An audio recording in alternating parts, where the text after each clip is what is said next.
बांग्लादेश में जब से शेख हसीना वाजिद की गवर्नमेंट गई और अब नई गवर्नमेंट आई है, उसके बाद उन्हें आए दिन कोई ना कोई बुरी खबर सुनने पड़ रही है। अब बड़ी खबर ये है कि बांग्लादेश ने $800 मिलियन अडानी ग्रुप के, यानी कि इंडिया के $800 मिलियन देने, जो कि उन्होंने उनसे इलेक्ट्रिसिटी ली थी। लेकिन अब सिचुएशन ऐसी है कि उनके लिए $800 मिलियन देना बहुत मुश्किल है। अगर वो पैसे नहीं देते इंडिया को, तो क्या आने वाले टाइम में बांग्लादेश को इलेक्ट्रिसिटी क्राइसिस का सामना करना पड़ेगा। पाकिस्तान में भी हम अक्सर ये देखते हैं, फ्लड आता है तो हम इल्जाम इंडिया पे लगा देते हैं कि भाई पानी उन्होंने छोड़ा है जिसकी वजह से यहाँ पे सैलाब आ गया है। हम यहाँ पे डैम क्यों नहीं बना रहे, बांग्लादेश अपने वहां पे डैम क्यों नहीं बना रहा जिसकी वजह से अपने लोगों को, अपनी कंट्री के लोगों को इलेक्ट्रिसिटी प्रोवाइड कर सके। पाकिस्तानी पब्लिक की ओपिनियन इस पर लेंगे। और जो मेरी तकरीबन $1 बिलियन की बिजली, $1 बिलियन की बिजली बांग्लादेश को देता है।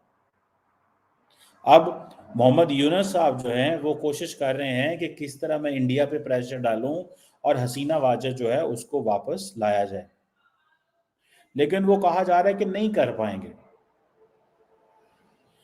इंडिया की जितनी भी एक्सपोर्ट्स हैं बांग्लादेश के अंदर, उसमें से 9.3% जो एक्सपोर्ट है वो बिजली है। सिर्फ 2023-24 की मैं बात करूं, इस बार तो उसमें ये हुआ कि उन्होंने एक स्टेबिलिटी उनकी गवर्नमेंट के अंदर आई, पॉलिटिकल स्टेबिलिटी। मनमोहन सिंह, अटल बिहारी वाजपेयी जब उनका गए तो उसके बाद मनमोहन सिंह आए।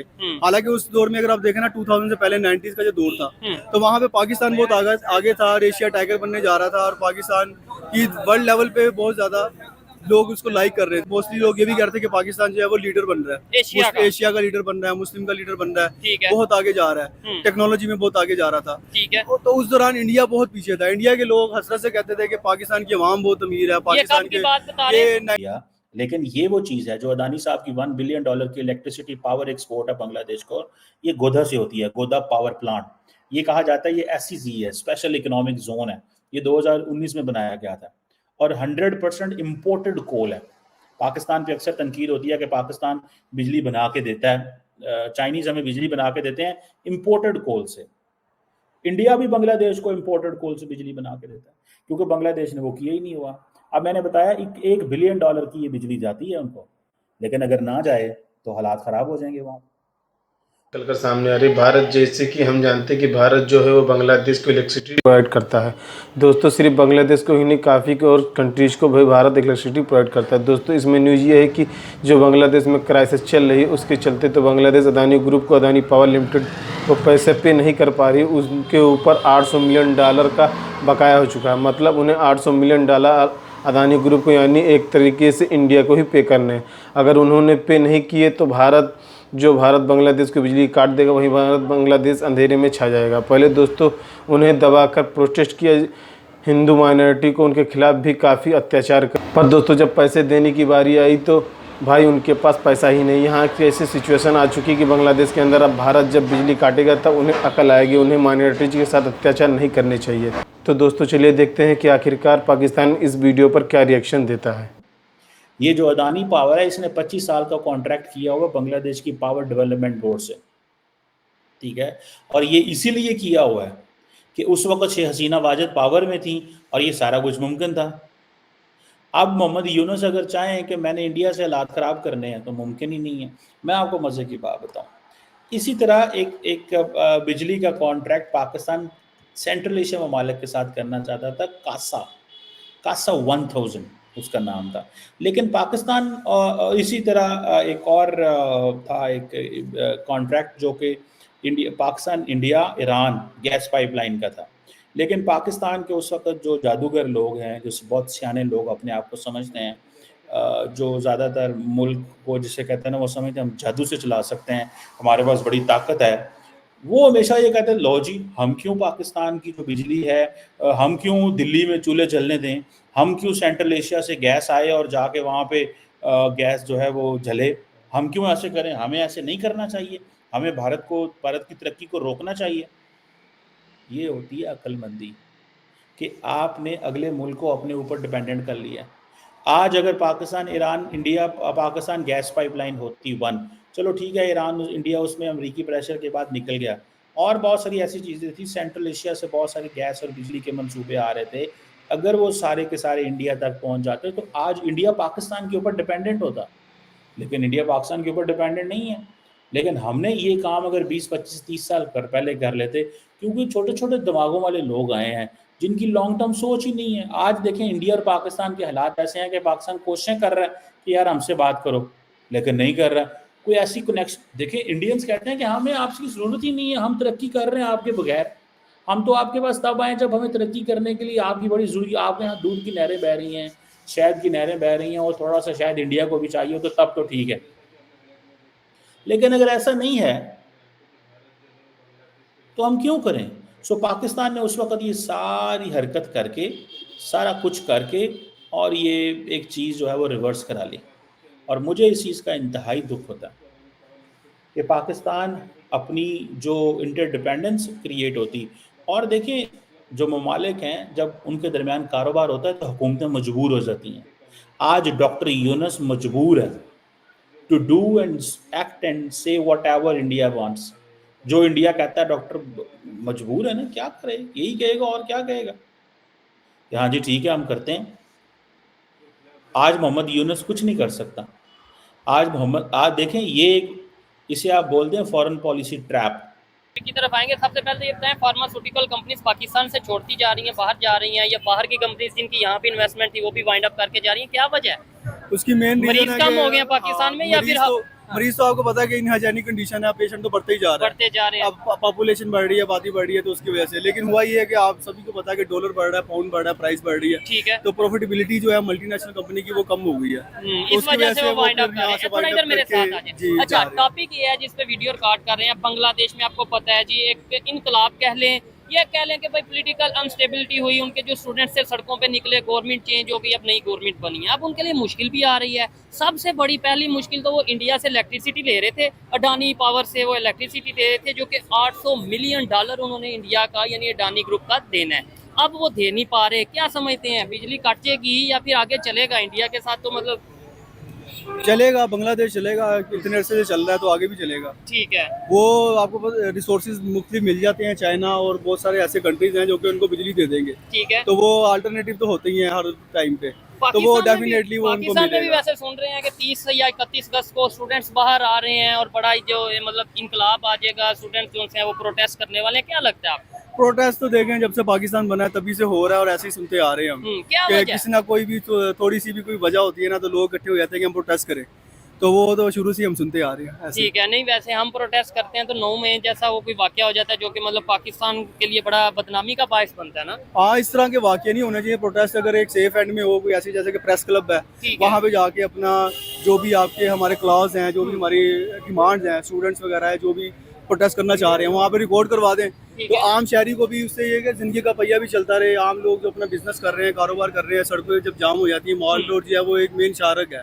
ठीक है, सभी मोस्टली जो है वो माल रोड से गुजर के जाते हैं। सेक्रेटरीट, जितने भी गवर्नमेंट ऑफिस है, या फिर हाल रोड एक बहुत बड़ी मार्केट है, तो वहाँ पे बहुत बिजनेस होता है। जब वो रुक जाती है पंजाब असेंबली के बाद, तो वो सारा ही कारोबार जो है मुतासिर होता है, इकोनॉमी डाउन होती है। अच्छा, मुझे बताएं बांग्लादेश की जो सिचुएशन है, पाकिस्तान की जो सिचुएशन है, और ऐसी सिचुएशन में इंडिया का क्या रोल है? आपको नहीं लगता कि भाई इंडिया बहुत तेजी से ग्रो और डेवलपमेंट की तरफ जा रहा है, और हम जो उनसे हैं, चाहे पाकिस्तान की गवर्नमेंट हो या बांग्लादेश की गवर्नमेंट हो, कभी प्रोटेस्ट और कभी ये मामला हो रहे हैं? एब्सोल्युटली ऐसे ही हो रहा है। इंडिया जो है वो बहुत ज्यादा ग्रो कर चुका है हमारी निस्बत।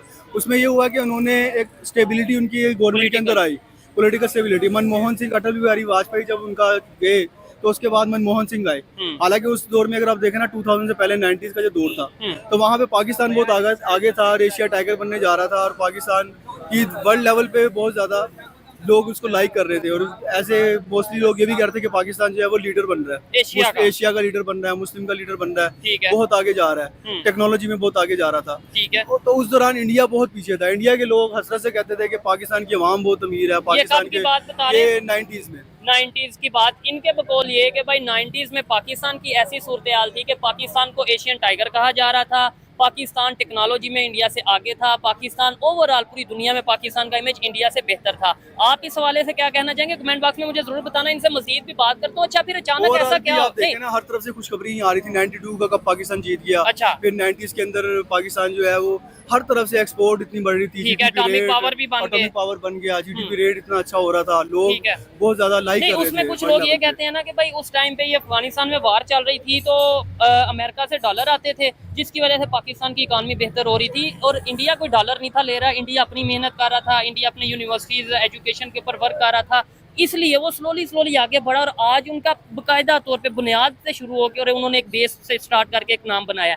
हमने वक्ती तौर पे डॉलर लेके अपनी एक थोड़ी सी अहमियत बना ली, आज हम जो है वो उस चीज़ को लेके बड़ा मुश्किलात का सामना कर रहे हैं। डॉलर तो सिर्फ एक पीस ऑफ पेपर है और ऐसा हुआ भी नहीं है। बस बात ये अच्छा, डॉलर की कोई वैल्यू नहीं? डॉलर की नो डाउट एक वैल्यू तो है, लेकिन प्रोडक्टिविटी के अगेंस्ट डॉलर क्या है या कोई भी करेंसी जो है वो अच्छा, उसकी वैल्यू बनती प्रोडक्टिविटी के साथ है। डॉलर की कोई अहमियत मेरा नहीं। तो ये जो मैंने लोगों से तजिए सुने हैं या देखे हैं और खबरें सुनी हैं, पढ़ी हैं, देखी हैं, तो उसमें यही हुआ है कि इंडिया की जो गवर्नमेंट थी उन्होंने एक अच्छा काम किया। उन्होंने सोचा कि हम अपने मुल्क को डेवलप करें और आगे लेकर चलें। एजुकेशन को बहुत ज़्यादा उन्होंने आम किया। फिर उनके पास एक अच्छे लीडर्स आए जैसे कि मनमोहन सिंह आया, तो उन्होंने ये सोचा कि हमारी जो इस वक्त नीड है ना, हमारी इकोनॉमी जो डाउन जा रही है उसकी मेन रीज़न ये है कि हमारे पे कर्जा बहुत ज़्यादा है। तो डेट्स जब हम दे रहे हैं तो इकोनॉमी में हम प्रोडक्टिविटी के लिए कुछ कर ही नहीं पा रहे, तो क्यों ना हम डेट से अपनी जान छुड़ाएं। तो देखें उनका ये बड़ा अच्छा फैसला था, अच्छा डिसीजन था और उनके पॉलिटिशियंस ने ये किया भी। तो वो उन्होंने किया और उनकी स्ट्रेटेजी आप देखें तो बहुत ज्यादा करामत हुई। मनमोहन सिंह के दौर के अंदर उन्होंने एक अच्छे स्टेप लिए। उन्होंने कहा जी कि मैंने डेट से जान छुड़ानी है, आम आदमी के ऊपर जितना कर्ज का भार है। और हमारे इधर आम आदमी एक इन पे भी मुझ पे भी हर पाकिस्तान पे लाखों रुपए का कर्ज इस टाइम मौजूद है। ये कर्जा ही है जिसकी वजह से डॉलर इतना बढ़ गया, पेट्रोल इतना बढ़ गया।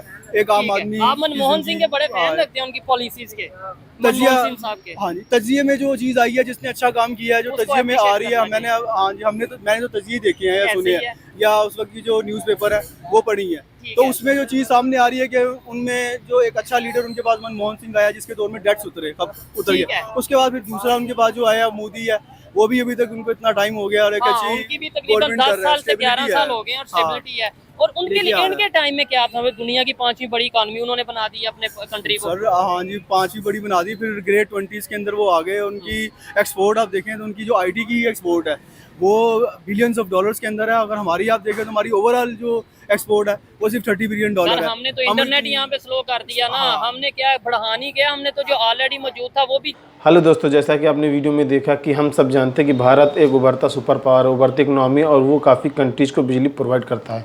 इसका मतलब ये है कि भारत के अंदर कई सारे ऐसे डैम हैं जो पहले तो बिजली बनाते थे, पहले अपनी खपत पूरी करता है और जो एक्स्ट्रा बिजली प्रोड्यूस करता है वो दूसरे कंट्रीज़ को भी सप्लाई करते हैं। दोस्तों ये एक बहुत ज़्यादा ही बड़ी बात है।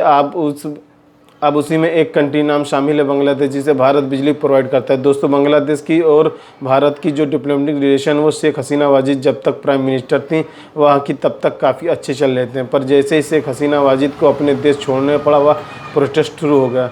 तो भाई बांग्लादेश ने जो वह भारत के लोग के साथ जो वहाँ पर रह रहे थे, माइनॉरिटीज हम कर सकते हैं, उनके साथ बिल्कुल भी अच्छा बर्ताव नहीं कर रहे थे। तो भाई बांग्लादेश को अंधेरे से बचाने के है तो भाई $800 मिलियन का जुगाड़ तो बांग्लादेश को करना ही पड़ेगा, क्योंकि भाई भारत के या पैसे छोड़ने वाला नहीं, क्योंकि जो प्रोवाइड कंपनी होती है ना, या सरकारी काम नहीं है जो ये बांग्लादेश जो अपने यहाँ कॉन्ट्रैक्ट साइन करता है, ये इंडिया की प्राइवेट लिमिटेड कंपनी अदानी है जो कंपनी उसके साथ किया था। तो भारत अब जो बांग्लादेश के वो 800 मिलियन तो देने पड़ेंगे, क्योंकि उनकी मजबूरी कह सकते हैं, या क्योंकि भाई अब बिजली के बिना भी कम तो हो नहीं सकता, चाहे फैक्ट्रीज बात करें, चाहे फैक्ट्रीज करवाने हो या काफ़ी सारी चीज़ें यार बिजली के। तो दोस्तों अपनी राय कमेंट बॉक्स में ज़रूर दें। वीडियो पसंद आए तो लाइक और सब्सक्राइब करना ना भूलें।